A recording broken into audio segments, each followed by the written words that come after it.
तो स्टूडेंट, तो अब हम लोग क्या करने वाले, यानी कि उस लेक्चर्स को, ये जो हमारा जो लेक्चर है इससे हम फिर से आगे की तरफ हम स्टडी प्रोसीड करेंगे। और यहाँ पर क्या सीखा, अब तक जो हमने जो सीखा उसे एक बार रिवाइज करते हुए आगे की तरफ हम लोग बढ़ते हैं। अब तक हम लोगों ने ये देखा कि ये जो वर्क डन होता है वो किस फॉर्म में, पोटेंशियल एनर्जी के फॉर्म में इस सिस्टम ऑफ चार्ज में क्या होता है, स्टोर हो जाता है। यहाँ पर Q क्या है, कैपिटल Q एक सोर्स चार्ज है और ये जो हमारा है प्लस Q0 एक टेस्ट चार्ज है। ओके स्टूडेंट, और ये कंसेप्ट बना कि with the help of law of conservation of energy ये क्लियर हो गया कि जो इलेक्ट्रोस्टैटिक फोर्स है वह एक कंजर्वेटिव फोर्स है। अब ये क्लियर हो गया। अब हम इस लेक्चर को फिर थोड़ा सा और आगे की तरफ प्रोसीड करते हैं। याद होगा स्टूडेंट, मैंने आपसे ये भी कहा था कि ये जो हमारा स्टेप है वो सिर्फ क्या है कि जब तक हम लोग इलेक्ट्रोस्टैटिक पोटेंशियल एनर्जी को बिल्डअप नहीं कर लेते तब तक जो है ये छोटे छोटे स्टेप हमारे क्या है चलते रहेंगे। ओके स्टूडेंट, तो उसी कंसेप्ट में अब हम लोग डिस्कस करेंगे फिर से कि अगर हमने सपोज किया हुआ है कि ये पॉइंट O है और यहाँ पर एक पॉजिटिव टेस्ट चार्ज क्या है Q। ओके स्टूडेंट, एक पॉजिटिव टेस्ट चार्ज हमने स्टडी कर लिया और ये हमने एक लाइन ऐसे ड्रॉ कर ली। Right student, okay. एक वर्ड यूज की जाती है ब्रिंग फ्रॉम इन्फिनिटी या ब्रिंग टू द इन्फिनिटी। देखिए, ब्रिंग फ्रॉम इन्फिनिटी जब ये लिखा जाता है डेफिनेशंस में, bring from infinity, bring from infinity, infinity. Dear student, हम इन्फिनिटी पे जा नहीं सकते क्योंकि इन्फिनिट कौन सा ऐसा पोजीशन है ये कह पाना क्या है, मुश्किल है। तो इसे फ्रॉम इन्फिनिटी, ये जो वर्ड यूज की जाती है ब्रिंग फ्रॉम इन्फिनिटी, तो एक्चुअल में इसके पीछे का जो लॉजिक ये है कि हम इन्फिनिट पे तो जा नहीं सकते क्योंकि इन्फिनिट कौन सी ऐसी पोजीशन है, इसे जस्टिफाई कर पाना बहुत ही टिपिकल वर्क है। तो यहाँ पर इस ब्रिंग फ्रॉम इन्फिनिटी के कंसेप्ट को समझने के लिए हम लोग मैथमेटिकल टर्मिनोलॉजी यूज करते हैं। क्या करते हैं स्टूडेंट, मैथमेटिकल टर्मिनोलॉजी यूज करते हैं और उसमें क्या कहते हैं कि ब्रिंग फ्रॉम इन्फिनिटी ना कर करके क्या कहेंगे, टू द इन्फिनिट, यानी कि हम किसी टेस्ट चार्ज को इस सोर्स चार्ज से क्या करते हैं, किसी टेस्ट चार्ज को इस सोर्स चार्ज से अवे यानी कि टू द इन्फिनिट ले जाते हैं। ओके स्टूडेंट, क्या कह रहे हैं हम, टू द इन्फिनिट ले जाते हैं।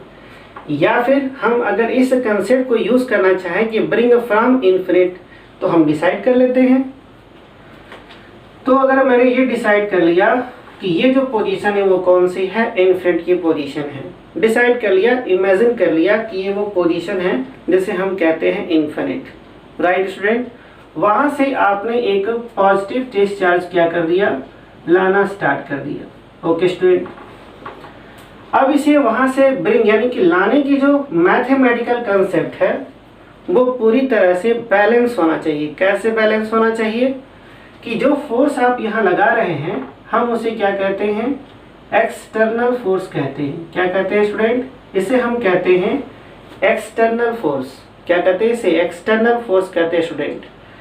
ये जो एक्सटर्नल फोर्स है और ये सोर्स चार्ज भी कैसा है, पॉजिटिव, और ये टेस्ट चार्ज भी कैसा है, पॉजिटिव, तो इनके बीच में क्या लगेगा, फोर्स ऑफ रिपल्सन लगी, यानी कि जो इलेक्ट्रोस्टैटिक फोर्स होगा वो कैसा होगा, अपोजिट लगी। यानी कि ओवरऑल हम क्या कहना चाहते हैं कि ये जो एक्सटर्नल फोर्स लगाया जा रहा है वो इस इलेक्ट्रोस्टैटिक फोर्स ऑफ रिपल्सन के अगेंस्ट लगाई जा रही है, यानी कि हम जो वर्क कर रहे हैं वो against the force of repulsion हो रही है। ओके स्टूडेंट, फिर तो इन दोनों के पीछे की जो लॉजिक है वो क्या है कि इनका नेट फोर्स, यानी कि जो नेट फोर्स लगना चाहिए, नेट फोर्स किस पे, ये दोनों क्या इक्वल एंड अपोजिट है।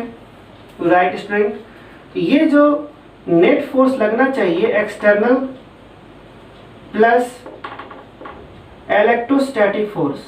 Right student, external force and ये जो इलेक्ट्रोस्टैटिक फोर्स है ऑफ रिपल्सन जो इस टेस्ट चार्ज पे लग रहा है उसका नेट फोर्स क्या होना चाहिए, 0 होना चाहिए। ओके स्टूडेंट, 0 होने का सेंस ये हो गया कि एफ एक्सटर्नल जो फोर्स एक्सटर्नल है वो इक्वल एंड अपोजिट हो गया मैथमेटिकली। राइट स्टूडेंट, यहां से एक कंसेप्ट और समझ में आता है कि यहां पर एक्सेलरेशन क्या हो गई, 0 हो गई। यहां से कौन सा कंसेप्ट क्लियर हुआ स्टूडेंट कि यहां पर एक्सेलरेशन क्या हो गया, 0 हो गया। और यदि एक्सेलरेशन 0 हो गया इसका मतलब, अगर एक्सेलरेशन 0 हो रहा है इसका मतलब कि वेलोसिटी क्या हो गई, कांस्टेंट हो गई। राइट स्टूडेंट, वेलोसिटी क्या हुई, कांस्टेंट हो गई। यानी कि ओवरऑल टर्मिनोलॉजी ये हुआ कि हमें ये समझाने के पीछे की लॉजिक क्या है। लॉजिक सिर्फ इतना ही है कि do not disturb source charge. यानी कि इस टेस्ट चार्ज को इसके पास लाइए, लेकिन ये सोर्स चार्ज डिस्टर्ब नहीं होना चाहिए। यानी कि इसकी पोजीशन में किसी भी तरह का कोई भी चेंजेस नहीं चाहिए। यहाँ पर अगर सिस्टम ऑफ चार्ज है, या हम ये कह लें कि यहाँ पे कोई हमारे पास क्या है, चार्ज कन्फिगरेशंस हैं। चार्ज क्या है, चार्ज कन्फिगरेशन है। ओके, यहाँ पर हमारे पास कोई चार्ज का कन्फिगरेशन है, या फिर सोर्स चार्ज है, ओके, या फिर पॉइंट चार्ज है। किसी भी तरह का कोई भी एक्सटर्नल एक्सेलरेशन यहाँ पर डेवलप यानी एक्स्ट्रा फोर्स डेवलप नहीं होना चाहिए, ताकि इससे इसकी पोजीशन में कोई चेंजेस ना हो।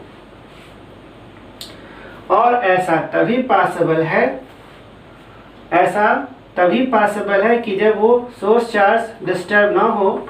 ये तभी पॉसिबल है जब टेस्ट चार्ज क्या हो, टेस्ट चार्ज कैसा हो, very small in magnitude, very small in magnitude. यानी कि ये क्लियर हो गया कि हमें रिक्वायरमेंट क्या है, पोटेंशियल एनर्जी स्टडी करने की जो बेसिक रिक्वायरमेंट बन रही है वो क्या है कि चार्ज कहाँ पर मैंने माना, इन्फिनिट पर लिया। इन्फिनिट से उस चार्ज को हम ला रहे हैं तो क्या लग रहा है, एक्सटर्नल फोर्स लगा। और उस एक्सटर्नल फोर्स किसके अगेंस्ट लगाई जा रही है, इलेक्ट्रोस्टैटिक फोर्स के अगेंस्ट लगाई जा रही है। क्या हो रहा है, ये दोनों फोर्स इक्वल एंड अपोजिट हैं। ये दोनों फोर्स कैसे हैं, इक्वल एंड अपोजिट है। और इक्वल एंड अपोजिट होने का सेंस क्या है कि उस पर नेट फोर्स क्या लग रही है, 0 लग रही है। ओके स्टूडेंट, अगर नेट फोर्स 0 लग रहा है इसका मतलब एक्सेलरेशन क्या हो गई, 0 हो गई।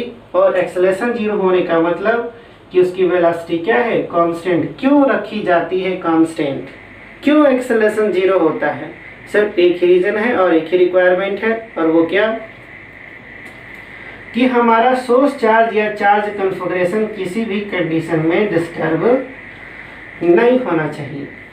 सोर्स चार्ज की पोजीशन, उसकी कन्फिगरेशंस में किसी भी तरह का कोई चेंज नहीं चाहिए, वरना रिजल्ट क्या होगा, चेंज हो जाएगा। और ये तभी पॉसिबल है जब टेस्ट चार्ज कैसा हो, जब टेस्ट चार्ज कैसा हो, वेरी स्मॉल इन मैग्नीट्यूड। और इसे लाते समय ब्रिंग यानी कि bring from infinity, there is no acceleration, और वेलोसिटी क्या होनी चाहिए, कांस्टेंट होनी चाहिए। ओके स्टूडेंट, यानी अब तक यहाँ पर जो इम्पोर्टेंट कॉन्सेप्ट जो निकल के आया वही आपके सामने है। ओके स्टूडेंट, फिर हम क्या करेंगे, इस लेक्चर को फिर थोड़ा सा और आगे की तरफ एक्सप्लेन करते हैं। ओके।